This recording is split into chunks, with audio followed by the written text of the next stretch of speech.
There's been somewhat of a storm of liberal tears happening recently that we've all been enjoying.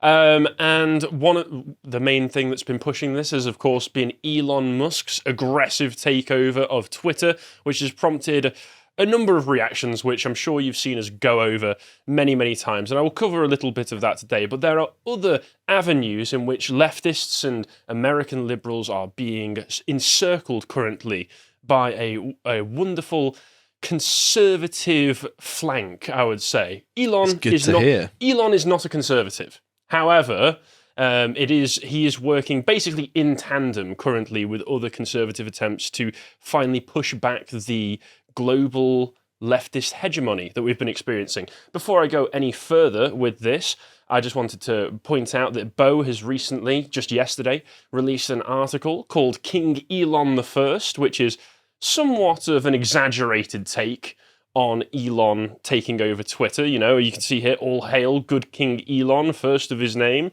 Bo is taking his immense talents and being nice about somebody for once, which is... I know, I'm so used to him tearing people down that it's almost surprising to see this. Well, give it some time and perhaps Elon will do something to inspire Bo's ire, so we'll see what happens there, but check that out. It's a free article on the website, lotuseaters.com. If you're interested, Bo always writes really fun and interesting articles, so check it out.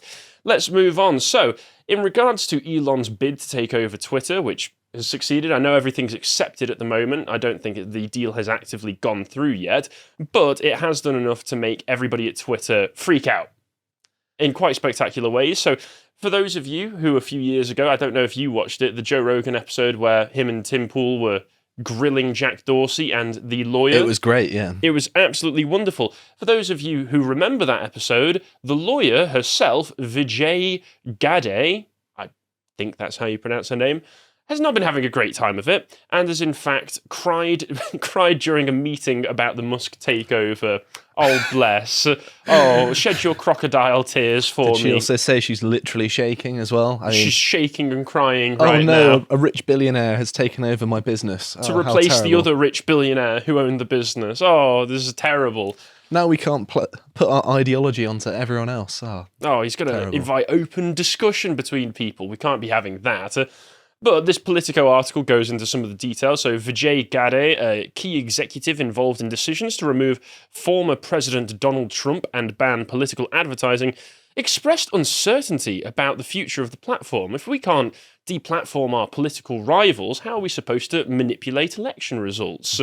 This won't be good at all. That's also a weird thing for them to mention because they talk about removing then President Donald Trump, but then also banning political advertising. That seems like a bit of a conflict in ethos there. We're not going to be political. However, we are also going to ban the sitting president from Twitter. Yes, we are going to be massively political, but that's the line that Twitter for the past few years has always been trying to walk. They've been trying to do that. We're not an overt political organisation while making very obvious and overt political moves.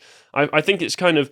The left has kind of this way of doing things where it'll do it blatantly in your face while denying that it's even happening. It's like, I've pointed out before, the World Economic Forum. You can see everything, all of their plans online, on their website, spelled out in very clear details. You can buy their books, but at the same time, institutions and media organizations who are in support of the World Economic Forum's plans will just outright deny that they're happening. It's like an abusive girlfriend in a way. It's just like, no, I'm not trying to wind you up, no. Yes, it is exactly like Amber Heard. Gaslighting to the extreme.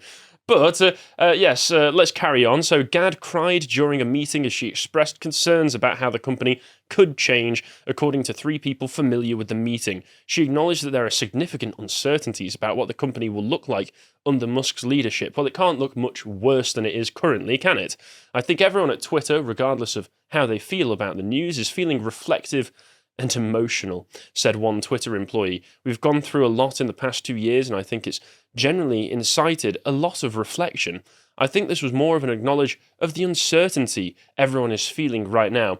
And this to me just reads like the moment in a story where the evil villain is defeated on the ground and begs forgiveness right before, like at the end of the first Spider-Man, when Willem Dafoe's going, no, please, you must spare me, think of my children, and then immediately the second you turn your back, they try and plunge the knife back in.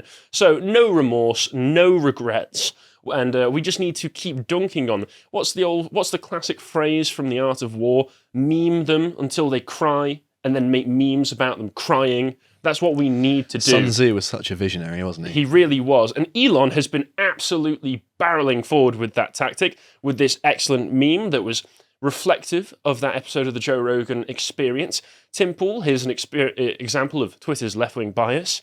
What was her name again? Vijaya. We have to take the context into consideration. Well, Twitter's interpretation of the context is affected by their left-wing bias. I would need to see an example of that. And it goes around and around again for about 3 hours of very entertaining yet also massively frustrating viewing. I think that's all you really need to take away from that conversation. I mean, it was entertaining to see it happen right in front of you. However, it was like pulling teeth. Trying to get an answer out of her. It really was, but Elon, being the meme lord that he is, has not gotten away with this because, of course, leftists are ass mad about him just sharing this one meme. Do you consider issues like intentionally misgendering someone to be a political issue, a human rights issue, or the equivalent of calling someone a mean name? I think it's basically like calling someone a mean name. I wouldn't even go that far. Yeah, I mean, no one owes you the right to be called. If I walked up and said, you have to address me as Lord now, if you just say no, I can't call the police on you. But according to this logic, you would have every right to do so. And of course, ContraPoints is adding her own tears to the sea of leftist tears at the moment when she's quote tweeted this and said the Rogan clip he's referencing is about whether Twitter having a rule against misgendering trans people is left-wing ideological bias. Yes, it is. Yes, it absolutely is. Sad to say for your side, those on the right who are more conservative really disagree that yes, this misgendering trans people isn't a bad thing necessarily because we have just a conflict, a basic conflict over, well, they're not actually women or they're not actually gender doesn't men. exist. It's just biological sex. That's it. Yeah, so that's how I go at least with it because biology matters and other such controversial statements I know in the current year. But the other thing that's got leftists ass mad and very worried and crying is that, of course, a few months ago, Matt Walsh of the Daily Wire released his best-selling children's book, Johnny the Walrus. I've not read it. Have you read it? It's a children's book. I am a grown man, so no. But still, it might be useful for any of you out there wanting to counter any ideological manipulation being pushed by your children's schools currently. But I'll just explain that in a moment. So Matt Walsh posted this saying that I am now the #1 LGBT book in the country. Any further criticism of me or my book is now homophobic. Checkmate. Which is true because, as you can see there, it was the #1 new release in LGBTQ plus books. Because with Amazon, if you're a self-published author, you can put down whatever category that you actually think the book fits within. And judging by it, in the spirit of self-identity, this is perfect, really, isn't it? It really is. I mean, by your own standards, this is perfectly fine. And let's take just a little look at the synopsis that's on Amazon for the book and figure out why it is that this might be annoying people on the ideological left a little bit. Johnny is a little boy with a big imagination. One day he pretends to be a big scary dinosaur, and the next he's a knight in shining armour or a playful puppy. But when the internet people find out that Johnny likes to make believe, he's forced to make a decision between the little boy he is and the things that he pretends to be, and he's not allowed to change his mind. So it's a pretty clear allegory, but one that is very useful when you've got other books being sold on Amazon currently, like I Am Jazz, and a number of books that are specifically aimed at children being pushed by schools, which I've covered before in one of our premium podcasts, being pushed by schools to push the gender ideology. Books like, what was it? There was a book about a teddy bear that decided that I'm not a boy teddy bear anymore, I'm a girl teddy bear, which is obviously just confusing to children. It's like, What do they care? What do they know about this stuff? I imagine if I was a child, I was quite a cynical child, so if I read Really, that, I wouldn't. I'm so surprised. I would have just thought, this book is really silly. I'm not going to read this book anymore. I'm going to read something about, I don't know, war and dinosaurs and fast cars. Things where people explode. Yes. Yeah, but as you can see here, Amazon have actually taken the LGBT categorization of the book away.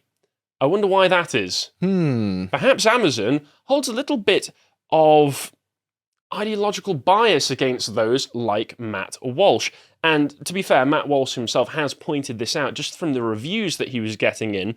If we move along, he posted this tweet. I'm stunned by these bigoted one-star reviews attacking my #1 best-selling LGBT book. I really do love just the level of trolling that's involved in this. Matt Walsh has just gone all in, written for deep people with deep insecurities. 1 star, not a self-help book for insecurities. Did it advertise itself as such? It's not Jordan Peterson, it's Matt Walsh. A booster shot of foolishness, sure to deepen your insecurity. They're really harping on the insecurities section, aren't they? I also like that they're not even talking about it as in terms of, I have a child who didn't enjoy the book. It's made me feel insecure. I am a grown adult. Are we that surprised that grown adults on the left are going to children's books for their ideas? I'm not really. But amusingly, Libs of TikTok released this internal video from Amazon that came out a little while ago. I think Callum's covered a little bit on the podcast, but I wanted to go over it a little bit more because there is some absolute gold in here. So Amazon leadership held a session for employees dealing with the trauma of Matt Walsh's book becoming a bestseller and dealing with his trolling. They strategize on how to demote it on their site and claim he will get people killed. Matt Walsh broke them. And this is true. We'll take a listen into this in a moment, but it is very interesting how Amazon, in this, we can see they're actively trying to demote books that go against their ideological bias, which is a marketplace for books and other goods is not great. Just the idea that a children's book can give Amazon employees trauma and say it's going to get people killed. Once really? Again, these are the people who were bullied on the school grounds, and I will say, for good reason, except now, because of the way that society's set up, they have found themselves in a place of inordinate power. And therefore they can get their vengeance by being the bully themselves. Yeah, we have let the bullied become the bullies, and hence society collapses. This is not the natural order of things. And we need to right the ship, which Matt Walsh is doing. But let's take a listen to some of the things that these obviously sane and rational people had to say about Johnny the Walrus. One of the recommendations that this customer received and that other customers frequently reach out to us about that they're receiving is about a book called Johnny the Walrus. And I want to be very clear, the next 2 are about books. And I saw someone say, oh joy, we're going to talk about one of them because it's been a very traumatic experience for transgender Amazonians and our transgender customers. What I don't want to come out of this is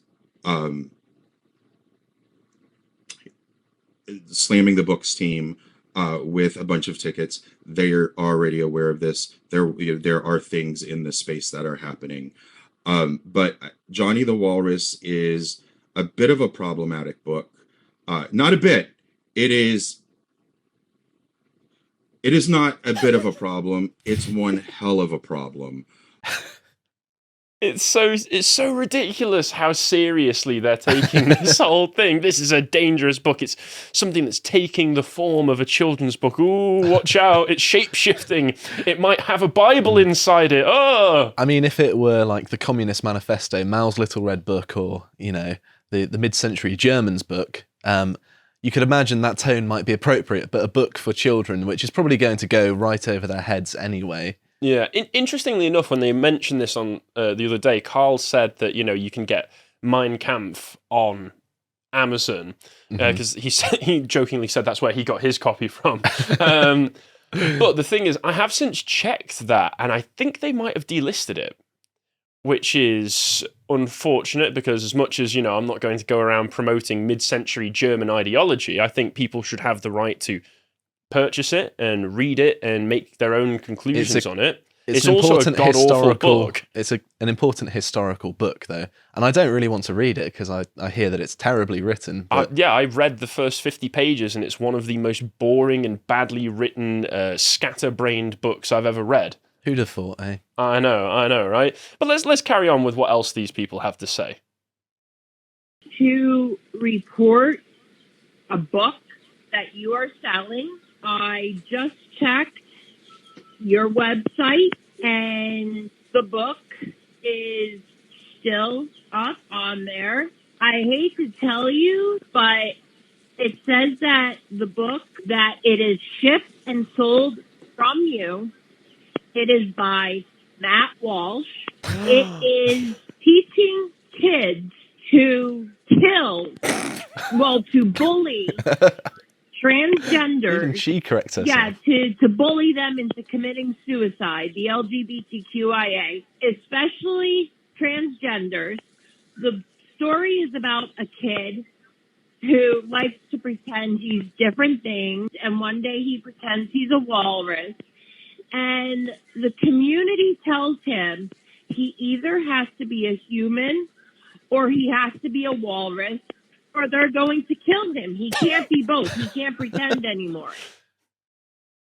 I'm sorry, but that person could only say about 3 words at a time. Like, they are going to kill. Well, it's because him. she was so furious. She was about literally this shaking. She was literally shaking and crying as she was saying it. So what they were doing there is listening into a recorded customer service call they received from a woman who I can only assume is named Karen, who was deciding to complain about Johnny the Walrus being up for sale. Once again, why she couldn't call up and be like, why have you got the Communist Manifesto? Mm-hmm. Why have you got Rules for Radicals? Why have you got Giovanni Gentile? Why are you selling all of these books? But no, Johnny the Walrus is literally telling people how to murder transgender. And if you've seen it's a children's book, it's got illustrations and everything. It's awful. Absolutely terrible. Obvious nonsense, but Amazon's employees and higher-ups in the staff seem to think that this is how they should be spending their time and what is important. Matt Walsh, of course, when he saw that this had been posted by Lips of TikTok, just responded with, "This is the greatest moment of my career." Salute to you, Matt Walsh. Congratulations. I'm glad that you are triggering them this hard because it's quite impressive.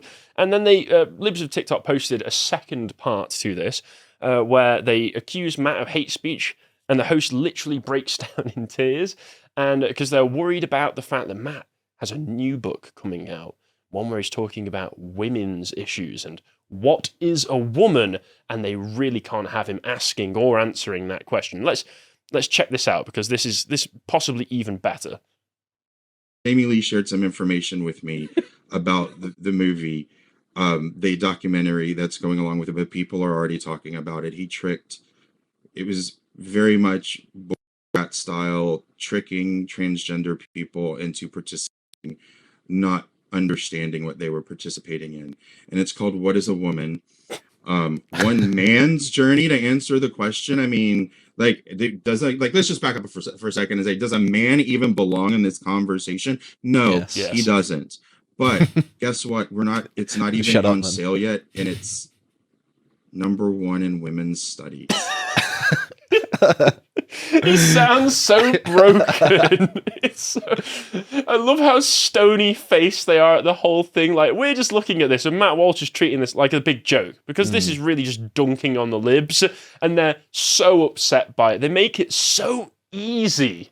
The funny thing is, as well, the one thing you haven't mentioned so far is that he's able to get to the top in both of these categories. Therefore, the stuff he's competing against mustn't be that good, really. It's not exactly flying off the shelves, is it? If his meme books can become bestsellers. Well, the fact of the matter is that I imagine the only people buying these books like I Am Jazz are ideological Puritans hell-bent on brainwashing their own children, or schools who are ideological Puritans hell-bent on brainwashing other people's children. Those are the only sorts of people that these books seem to appeal to, other than, of course, people like you or I who might buy it as a joke, or so that we can cover it on the website, potentially. So I don't imagine there's much market reach for these books, whereas Matt Walsh is producing something that people actually want, which is an answer, a counterpoint to this nonsense that's being pushed in our children's faces.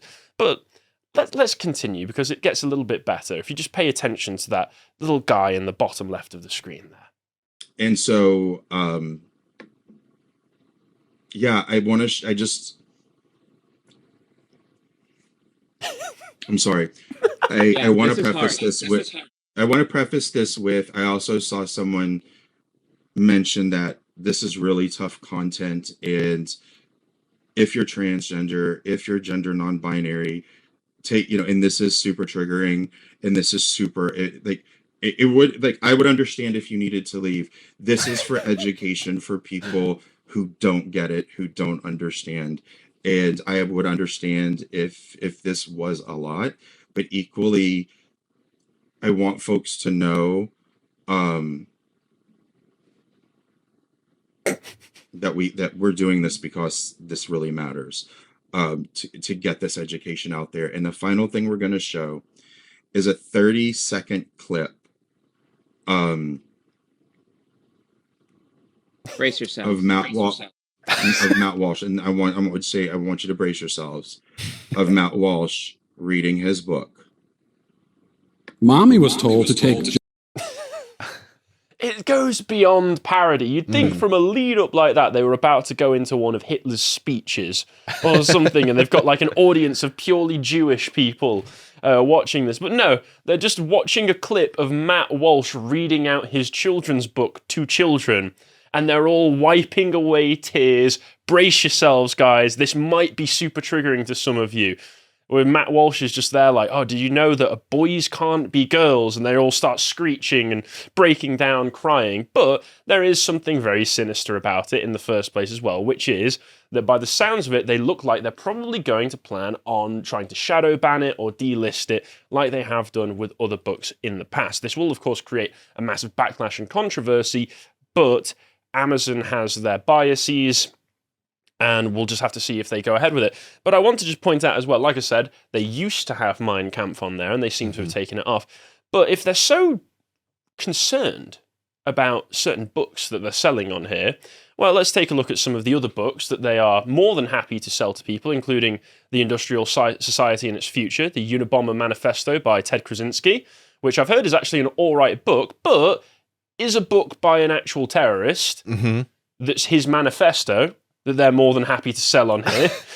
Interesting choice, Amazon. Matt Walsh, political commentator and best-selling children's author. No. Terrorists, yes, please.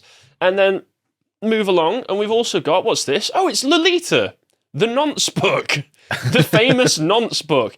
A-OK on here. Now, I'm not saying that Amazon should take either of those books off. In fact, I think they should put these sorts of things on so that people can have access to them, to read them. But if you're going to be so serious about a children's book by Matt Walsh, you might have better and more pressing concerns to worry about.